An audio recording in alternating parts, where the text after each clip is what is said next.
في يوم من الأيام كانت هناك إمبراطورية لا تقهر، مرجع عالمي في التكتيك وبطلة للعالم 4 مرات.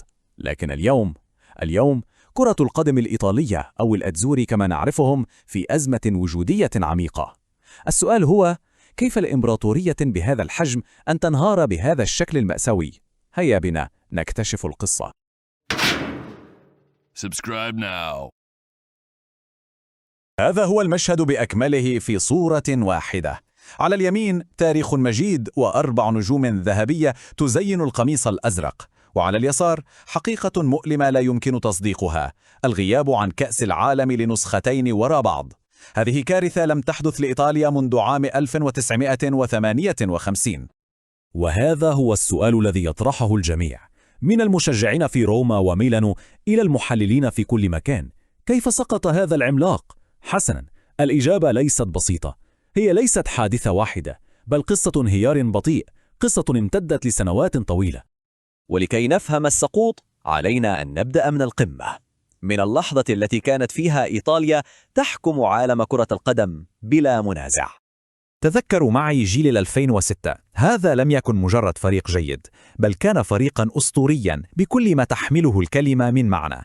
بيرلو كان المهندس في خط الوسط، توتي وديل بييرو يصنعان السحر في الهجوم، فابيو كانافارو فاز بالكرة الذهبية كقلب دفاع، وهذا شيء نادر جدا.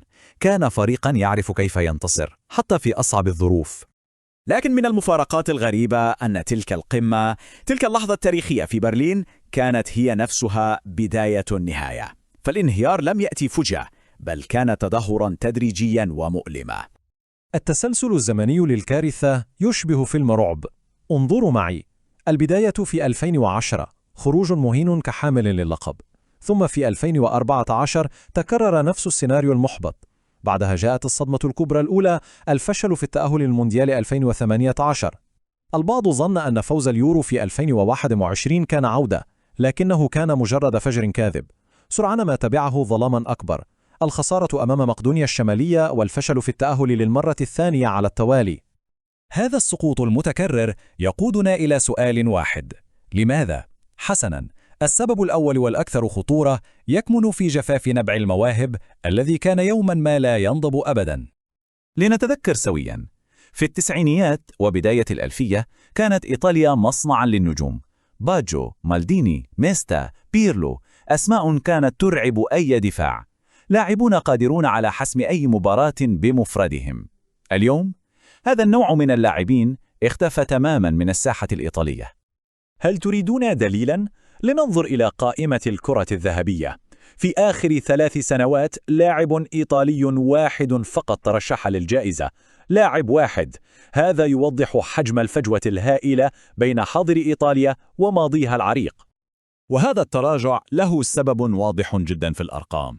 إيطاليا تستثمر في أكاديميات الشباب أقل بكثير من منافسيها، أقل من ألمانيا بنسبة 13%، وأقل من إنجلترا ب 32%. يعني عندما تهمل الأساس من الطبيعي جدا أن ينهار البناء كله. 64%. هذه نسبة اللاعبين الأجانب في الدوري الإيطالي، النسبة الأعلى بين كل الدوريات الأوروبية الكبرى. والسبب: الأندية تفضل الحلول الجاهزة والسريعة على الاستثمار طويل الأمد في المواهب المحلية الشابة. وهذه السياسات لها نتيجة حتمية ومدمرة. عندما ننظر إلى قوائم أفضل المواهب الشابة في العالم، بالكاد نجد اسما إيطاليا: 5 لاعبين فقط، مقابل 23 لفرنسا و19 لإنجلترا. الفجوة لم تعد مجرد فجوة، بل أصبحت هوة سحيقة. لكن أزمة المواهب ليست سوى عرض للمرض. المشكلة أعمق من ذلك بكثير. إنها أزمة هوية وقيادة تمتد من أرض الملعب إلى مكاتب الاتحاد الإيطالي نفسه. إيطاليا اشتهرت دائما بهويتها التكتيكية الواضحة: دفاع صلب لا يرحم، وهجمات مرتدة قاتلة. لكن في السنوات الأخيرة ضاعت هذه الهوية تماما. المدربون يتخبطون بين خطط لعب مختلفة، يوما ب4 في الخلف ويوما ب3، والنتيجة منتخب بلا هوية وبلا روح. ببساطة المنتخب فقد سلاحه الأقوى، لم يعد قادرا على مجاراة كرة القدم الحديثة القائمة على الضغط العالي، وفي نفس الوقت فقد هويته التاريخية التي كانت ترعب بها كل الخصوم، ذلك الدفاع الحديدي والمرتدات الخاطفة. وإذا نظرنا إلى قمة الهرم نجد أن الاتحاد الإيطالي لكرة القدم يبدو عاجزا.